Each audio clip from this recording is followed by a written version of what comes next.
Hi everybody and welcome back for another grab and go. Today you're here with me, Erica, the teen librarian at Delmont, and I'm going to show you how to make snowflake string art.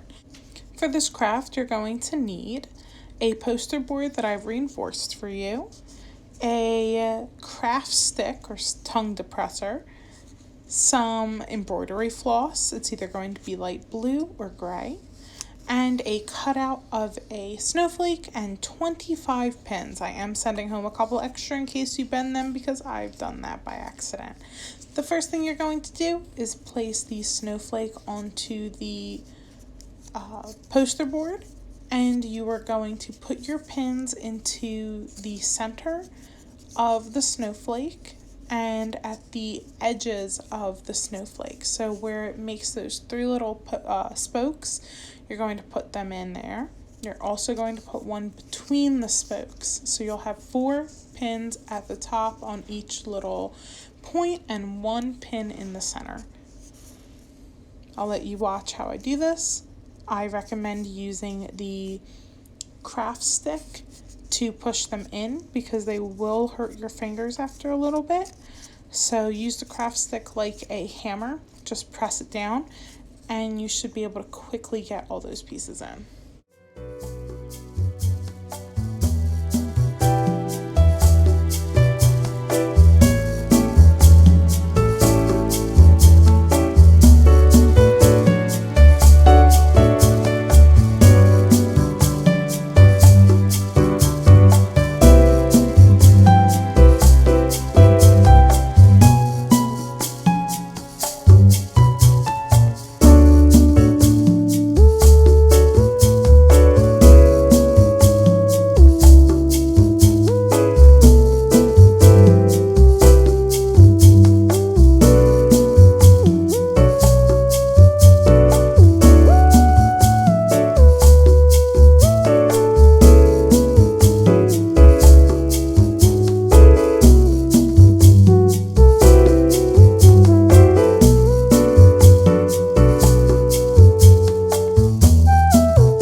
After you get all of the pins in, what you're going to do is make sure they're nice and secure. You can tell just by touching them on the top. If they wiggle too much, just push them down a little more.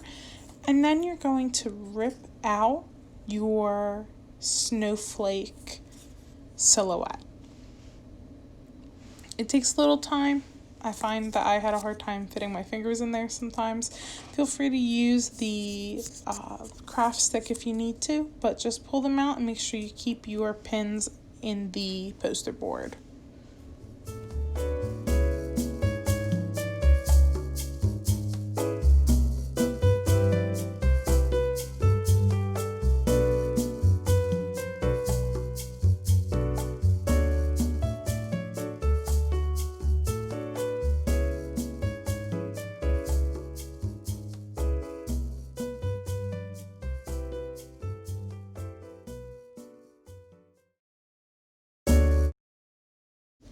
When you're finished with that, you're going to take your embroidery floss and you're going to make a slip knot. When you make your slip knot, you are going to put it either on the centermost needle that you've put into your poster board and pull it tight so that you're able to latch it onto the needle, or onto one of the spokes and pull it tight. I like to start from the center. I think it looks really pretty at the end when you start from the center. But that's up to you on where you want to start. So in this one though, we're starting from the center because again, I think it looks nice. You're going to cut off the excess, but not all of it because you don't want to accidentally undo your project. And then you are going to weave your embroidery thread in and out of these different needles. And you'll be able to see how I do this here. I use the stick to help push everything down and keep it flat to the poster board. But in doing this and going over and under, you're going to be able to keep it flat and keep it looking really, really concise and clean, which is a look that you want for your string art. You don't want it to look messy, you want it to look very deliberate. So I'll let you watch this, and if you are finding that you have trouble with it, you are always welcome to ask the librarian where you're going wrong and bring this in for us to help you, and I'll be happy to do that.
Once you finish getting your embroidery floss over each little needle, you are going to bring it back to your starting point. In this case, mine is the center, and you're going to tie a knot, a really small knot in that beginning piece. You are then going to try and get your yarn underneath the other pieces of thread and tie another knot just to secure it. I recommend doing at least 3 knots so that you can make sure that your work is secure. Once you've completed tying down your really nice embroidery thread, you are going to cut the excess of it off. Make sure that it's pretty close to your knot, but not so close that you accidentally unravel your knot.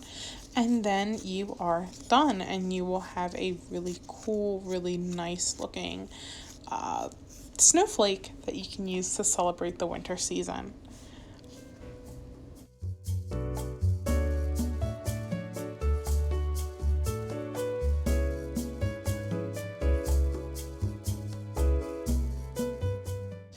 I hope that you guys had fun with this program. I hope that you enjoy it and are able to display your work. If you have any questions or need any help, please don't be shy and ask the librarian to help you. That's what we're here for. And I look forward to seeing you at the next Grab and Go. Please stay safe and healthy, and we will see you again soon.